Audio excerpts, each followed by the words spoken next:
ಶ್ರೀ ಗುರು ರಾಘವೇಂದ್ರಾಯ ನಮಃ. ಎಲ್ಲರಿಗೂ ನನ್ನ ನಮಸ್ಕಾರಗಳನ್ನ ತಿಳಿಸ್ತಾ, ನಾಳೆ ಮಂಗಳವಾರ ರಾಘವೇಂದ್ರ ಸ್ವಾಮಿಯವರ 431ನೇ ವರ್ಧಂತಿ ಬರ್ತಿದೆ. ತುಂಬ ಜನಕ್ಕೆ ನಾಳೆ ದಿನ ಪೂರ್ತಿ ಉಪವಾಸದಲ್ಲಿರಬೇಕಾ ಅಥವಾ ಪೂಜೆ ಆಗೋವರೆಗೂ ನಾವು ಉಪವಾಸದಲ್ಲಿರಬೇಕಾ ಅನ್ನೋ ಒಂದು ಕನ್ಫ್ಯೂಷನ್ ಇದೆ. ರಾಘವೇಂದ್ರ ಸ್ವಾಮಿಯವರ ವರ್ಧಂತಿ ಅಂತ ಅಂದ್ರೇ ನಾವೆಲ್ಲರೂ ಕೂಡ ಸಂಭ್ರಮದಿಂದ ಸಡಗರದಿಂದ ಆಚರಿಸುವಂತಹ ಒಂದು ದಿನ. ಆ ದಿನ ಬೆಳಗ್ಗೆ ಮನೆಯಲ್ಲಿ ಪೂಜೆ ಆಗೋವರೆಗೂ ಉಪವಾಸದಲ್ಲಿದ್ದರೆ ಸಾಕು. ಪೂಜೆ ಸಲ್ಲಿಸಿದ ನಂತರ ನೀವು ಉಪವಾಸ ಮಾಡಬೇಕು ಅಂತ ಏನಿಲ್ಲ.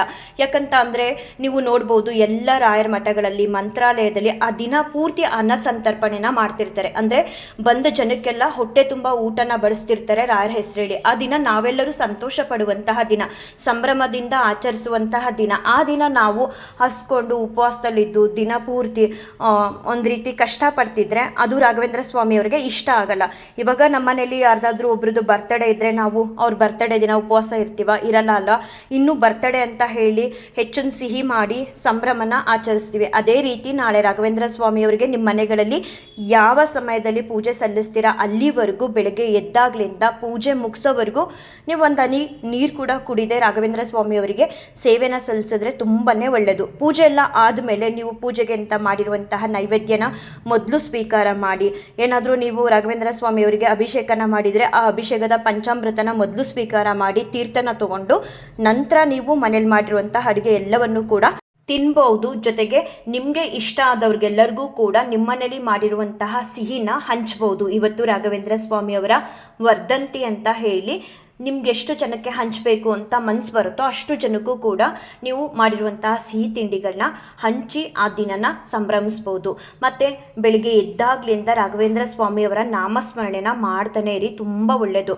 ಜೊತೆಗೆ ನಾಳೆ ರಾಘವೇಂದ್ರ ಸ್ವಾಮಿಯವರ ಮಠಕ್ಕೆ ಹೋಗಿ ನಿಮಗೆ ಎಷ್ಟು ಸಾಧ್ಯ ಆಗುತ್ತೋ ಪ್ರದಕ್ಷಿಣೆ ನಮಸ್ಕಾರನ ಮಾಡೋದಕ್ಕೆ ಅಷ್ಟು ಬಾರಿ 3, 5 ನಿಮಗೆ ಅನುಕೂಲಕ್ಕೆ ತಕ್ಕ ಹಾಗೆ ಪ್ರದಕ್ಷಿಣೆ ನಮಸ್ಕಾರನ ಮಾಡಿ ರಾಯರ ದರ್ಶನನ ಪಡೆದುಕೊಳ್ಳಿ. ತುಂಬಾ ಒಳ್ಳೆಯದಾಗುತ್ತೆ.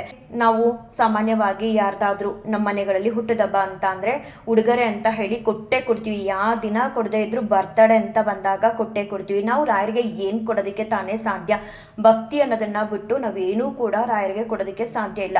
ನಾವು ಕೆಲವೊಂದನ್ನು ಅವರಿಂದ ಪಡ್ಕೋಬಹುದು. ಇವಾಗ ನಾಳೆ ರಾಘವೇಂದ್ರ ಸ್ವಾಮಿಯವರ ಹುಟ್ಟದ ದಿನ ಅಲ್ವಾ, ಅದೊಂದು ನೆನಪಾಗಿ ರಾಯರಿಂದ ನಾವು ಏನಾದರೂ ಒಂದು ಪಡ್ಕೋಬೇಕು. ರಾಯರಲ್ಲಿ ತುಂಬಾ ಒಳ್ಳೆ ಒಳ್ಳೆ ಗುಣಗಳಿದೆ.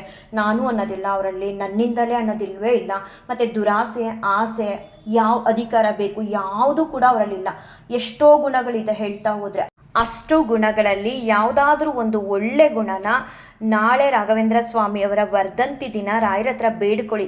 ನಿಮ್ಮಲ್ಲಿರೋ ಎಲ್ಲ ಗುಣಗಳನ್ನು ನಾನು ಅಳವಡಿಸ್ಕೊಳ್ಳೋಕ್ಕೆ ಸಾಧ್ಯ ಆಗದೆ ಇದ್ದರೂ ನಿಮ್ಮಲ್ಲಿರುವಂಥ ಯಾವುದಾದ್ರೂ ಒಂದು ಗುಣನ ಅಳವಡಿಸ್ಕೋಬೇಕು ಅಂತ ಅಂದ್ಕೊಂಡಿದ್ದೀನಿ ನನ್ನ ಜೀವನದಲ್ಲಿ. ಸ್ವಾಮಿ ನನಗೆ ಆ ಶಕ್ತಿನ ಕೊಡಿ, ನನಗಿಂತಹ ಗುಣ ಬೇಕು, ದಯಪಾಲಿಸಿ, ಕರುಣಿಸಿ ಅಂತ ಕೇಳ್ಕೊಳ್ಳಿ.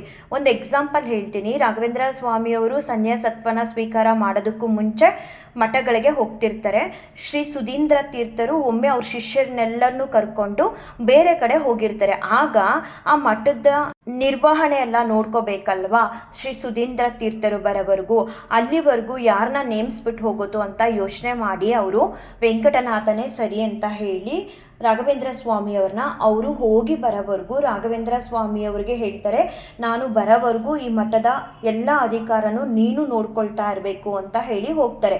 ಸರಿ, ರಾಘವೇಂದ್ರ ಸ್ವಾಮಿಯವರು ಕೂಡ ಶ್ರೀ ಸುಧೀಂದ್ರ ತೀರ್ಥರು ತೀರ್ಥಯಾತ್ರೆಗೆ ಅವ್ರ ಶಿಷ್ಯರೊಂದಿಗೆ ಹೋಗಿರ್ತಾರಲ್ಲ, ವಾಪಸ್ ಬರೋವರೆಗೂ ಮಠದ ಅಧಿಕಾರ ಎಲ್ಲ ನೋಡ್ಕೊಳ್ತಿರ್ತಾರೆ. ಅವ್ರು ಬಂದ ತಕ್ಷಣ ರಾಘವೇಂದ್ರ ಸ್ವಾಮಿಯವ್ರಿಗೆ ತುಂಬ ಅಂದರೆ ತುಂಬ ಖುಷಿ ಆಗುತ್ತಂತೆ.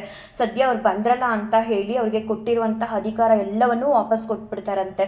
ಆಗ ಶ್ರೀ ಸುಧೀಂದ್ರ ತೀರ್ಥರು ಅನ್ಕೊಳ್ತಾರಂತೆ ಮನಸ್ಸಲ್ಲಿ, ಎಲ್ಲರೂ ಅಧಿಕಾರಕ್ಕೋಸ್ಕರ ಆಸೆ ಪಡ್ತಾರೆ, ನೀನು ಅಂದರೆ ರಾಯರು ನೋಡಿದ್ರೆ, ವೆಂಕಟನಾಥ ನೋಡಿದ್ರೆ ನಾನು ಬರೋದನ್ನೇ ಕಾಯ್ದು ನನಗೆ ವಾಪಸ್ಸು ಅಧಿಕಾರನ ಕೊಡ್ತಿದ್ದಾನೆ ಅಂತ ಹೇಳಿ ಅಂದ್ಕೊಳ್ತಾರೆ. ಅದಾದಮೇಲೆ ಶ್ರೀ ಸುಧೀಂದ್ರ ತೀರ್ಥರಿಗೆ ಭಗವಂತನಿಂದ ಒಂದು ಕನಸಿನ ಮೂಲಕ ಸೂಚನೆ ಆಗುತ್ತೆ, ವೆಂಕಟನಾಥನೇ ಈ ಮಠಕ್ಕೆ ಅಧಿಕಾರಿಯಾಗಿ ಬರಬೇಕು ಅಂತ ಹೇಳಿದಾಗ, ಅಂದರೆ ಸನ್ಯಾಸತ್ವನ ಸ್ವೀಕಾರ ಮಾಡಬೇಕು, ಮುಂದೆ ಈ ಮಠದ ಉತ್ತರಾಧಿಕಾರನ ನೋಡ್ಕೋಬೇಕಾದ್ರೆ ಅಂತ ಹೇಳಿದಾಗ ಶ್ರೀ ಸುಧೀಂದ್ರ ತೀರ್ಥರು ನೆನಪು ಮಾಡ್ಕೊಳ್ತಾರೆ, ಯಾಕೆ ಭಗವಂತ ವೆಂಕಟನಾಥನೇ ಸರಿಯಾದ ಒಂದು ವ್ಯಕ್ತಿ ಅಂತ ಸೂಚಿಸಿದ್ರು ಅಂದರೆ ಅವರಲ್ಲಿ ಆಸೆ ಅನ್ನೋದೇ ಇಲ್ಲ. ಯಾರಾದರೂ ಸರಿ ಅವ್ರಿಗಿರುವಂತಹ ಅಧಿಕಾರನೇ ಆಗಲಿ ಅಥವಾ ಏನೋ ಒಂದು ಪ್ಲೇಸ್ ಅಂತ ಕೊಟ್ಟಿರ್ತಾರೆ, ಅದನ್ನು ಒಂದು ಸ್ವಲ್ಪ ದಿನದವರೆಗೂ ಇನ್ನೊಬ್ಬರಿಗೆ ಕೊಟ್ಟು ನಾನು ಬರೋವರೆಗೂ ನೋಡ್ಕೊ ಅಂತ ಹೇಳಿದ್ರೆ ಅವ್ರು ಬಂದ ಮೇಲೂ ಕೂಡ ಎಷ್ಟೋ ಜನ ಕೊಡೋದಕ್ಕೆ ವಾಪಸ್ ಅವರು ಕೊಟ್ಬಿಡೋಣ, ಇದು ಅವ್ರ ಜಾಗ, ಇದು ಅವ್ರ ಅಧಿಕಾರ ಅಂತ ಅಂದ್ಕೊಳ್ಳೋದೇ ಇಲ್ಲ. ನೀನು ಹೋಗುವಾಗ ಕೊಟ್ಟೆ, ಇವಾಗ ನಾನು ಕೊಡಲ್ಲ ಅಂತ ಎಷ್ಟೋ ಜನ ಅಧಿಕಾರದ ಆಸೆಗೋಸ್ಕರ ಅಥವಾ ಒಂದು ಜಾಗದ ಆಸೆಗೋಸ್ಕರ ವಾಪಸ್ ಕೊಡದೆ ಹಾಗೆ ಇರ್ತಾರೆ. ಆದರೆ ರಾಘವೇಂದ್ರ ಸ್ವಾಮಿಯವರಲ್ಲಿ ಆ ರೀತಿ ಅಧಿಕಾರನ ಪಡ್ಕೋಬೇಕು ಅನ್ನೋ ಗುಣ ಸ್ವಲ್ಪ ಕೂಡ ಇರಲಿಲ್ಲ. ಈ ಒಂದು ಗುಣನೇ ನೋಡಿ ಭಗವಂತ ರಾಘವೇಂದ್ರ ಸ್ವಾಮಿಯವ್ರನ್ನೇ ಉತ್ತರಾಧಿಕಾರಿಯಾಗಿ ಮಾಡೋದಕ್ಕೆ ಮಟ್ಟಕ್ಕೆ ನಿರ್ಧಾರ ಮಾಡ್ತಾರೆ ಅಂತ ಶ್ರೀ ಸುಧೀಂದ್ರ ತೀರ್ಥರು ಆ ಕ್ಷಣ ನೆನ್ಪು ಮಾಡ್ಕೊಳ್ತಾರಂತೆ. ರಾಘವೇಂದ್ರ ಸ್ವಾಮಿಯವರಲ್ಲಿ ಯಾವತ್ತೂ ಕೂಡ ನಾನು ನನ್ನಿಂದಲೇ ನನಗೆ ಮತ್ತು ಈ ಅಧಿಕಾರ ಆಸೆ ಅನ್ನೋದು ಯಾವುದೂ ಕೂಡ ಇರಲಿಲ್ಲ. ಅವ್ರು ಎಷ್ಟು ಬಡತನದ ಪರಿಸ್ಥಿತಿ ಎಲ್ಲ ಎದುರಿಸಿದ್ರು ಅಂದರೆ ಒಂದು ವಿದ್ಯೆನೂ ಕೂಡ ಮಾರ್ಕೊಂಡ್ರೆ ಇದರಿಂದ ನನಗೆ ದುಡ್ಡು ಬರುತ್ತೆ, ನನ್ನ ಕಷ್ಟನ ಪರಿಹಾರ ಮಾಡ್ಕೋಬೋದು ಅಂತ ಯೋಚನೆ ಕೂಡ ಮಾಡಲಿಲ್ಲ. ಜೊತೆಗೆ ಅವ್ರ ಜೊತೆ ಇದ್ದವರೆಲ್ಲರೂ ನಿನಗೆ ಹೇಗಿದ್ರು ವೀಣಾ ನುಡ್ಸೋದಕ್ಕೆ ತುಂಬ ಅಂದರೆ ವೀಣಾ ವೆಂಕಟನಾಥ ಅಂತ ಹೇಳ್ತಿರ್ತಾರೆ ರಾಘವೇಂದ್ರ ಸ್ವಾಮಿಯವ್ರನ್ನ. ಸೊ ನೀವು ವೀಣೆನ ನುಡ್ಸಿದ್ರೆ ಒಂದಷ್ಟು ಮಕ್ಕಳಿಗೆ ದುಡ್ಡು ಬರುತ್ತೆ, ಅದರಿಂದ ಯಾಕೆ ಇಷ್ಟು ಕಷ್ಟಪಡ್ತಿದೀಯಾ, ನೀನು ಚೆನ್ನಾಗಿರ್ಬೋದಲ್ಲ ಅಂತ ಬೇರೆಯವರೆಲ್ಲ ಹೇಳಿದ್ರು ಕೂಡ ರಾಘವೇಂದ್ರ ಸ್ವಾಮಿಯವರು ಅದಕ್ಕೆ ಒಪ್ಪಲಿಲ್ಲ. ತನ್ನ ವಿದ್ಯೆನ ಅಂದ್ರೆ ತಾವು ಕಲ್ತಿರೋ ವಿದ್ಯೆನ ಹಣಕ್ಕೋಸ್ಕರ ಮಾರ್ಕೊಳ್ಳೋದಕ್ಕೆ ಯಾರು ಇಷ್ಟನೇ ಪಡಲಿಲ್ಲ.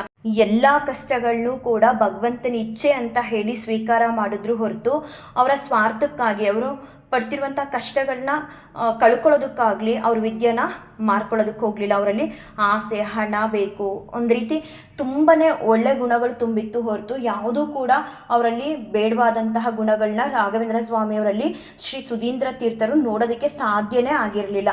ಅಷ್ಟು ಒಳ್ಳೊಳ್ಳೆ ಗುಣಗಳನ್ನ ರಾಘವೇಂದ್ರ ಸ್ವಾಮಿಯವರು ಹೊಂದಿದ್ರು. ಆ ಕಾರಣಕ್ಕೆ ರಾಘವೇಂದ್ರ ಸ್ವಾಮಿಯವರು ಇವತ್ತು ಅವರ ಇಡೀ ಕುಟುಂಬನ ಬಿಟ್ಟು ನಮ್ಮೆಲ್ಲರ ಉದ್ಧಾರಕ್ಕೋಸ್ಕರ ಬೃಂದಾವನದಲ್ಲಿ ಕೂತು ಭಗವಂತನ ಧ್ಯಾನನ ಮಾಡ್ತಾ ಇದ್ದಾರೆ.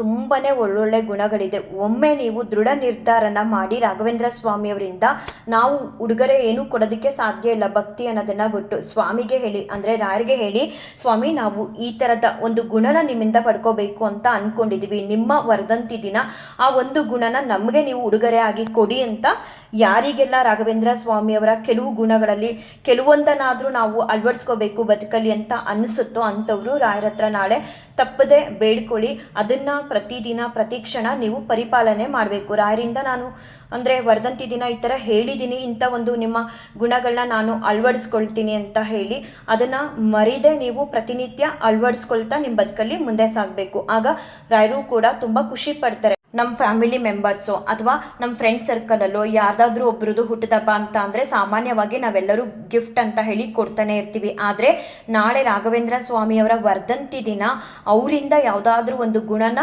ಗಿಫ್ಟ್ ಆಗಿ ನಾವು ಪಡ್ಕೋಬಹುದು. ಯೋಚನೆ ಮಾಡಿ, ಯಾರಿಗೆಲ್ಲ ರಾಘವೇಂದ್ರ ಸ್ವಾಮಿಯವರ ಗುಣಗಳನ್ನ ನಿಮ್ಮ ಜೀವನದಲ್ಲಿ ಅಳವಡಿಸ್ಕೊಂಡು ಹೋಗಬೇಕು ಅನ್ನೋ ಒಂದು ಇಚ್ಛೆ ಇರುತ್ತೋ ಅಂಥವರು ಮಿಸ್ ಮಾಡದೆ ನಾಳೆ ರಾಘವೇಂದ್ರ ಸ್ವಾಮಿಯವ್ರ ಹತ್ರ ಭಕ್ತಿ ಶ್ರದ್ಧೆಯಿಂದ ಇಂಥ ಒಂದು ಗುಣನ ನಾನು ನಿಮ್ಮಿಂದ ಪಡ್ಕೋಬೇಕು ಅಂತ ಕೇಳಿ ಅವರಿಂದ ಉಡುಗೊರೆನ ಪಡ್ಕೊಳ್ಳಿ ಅಂತ ಹೇಳ್ತಾ ಈ ಒಂದು ವಿಡಿಯೋನ ಏನು ಮಾಡ್ತೀನಿ. ಶ್ರೀ ಕೃಷ್ಣಾರ್ಪಣಮಸ್ತು, ಶ್ರೀ ಕೃಷ್ಣಾರ್ಪಣಮಸ್ತು, ಶ್ರೀ ಕೃಷ್ಣಾರ್ಪಣಮಸ್ತು.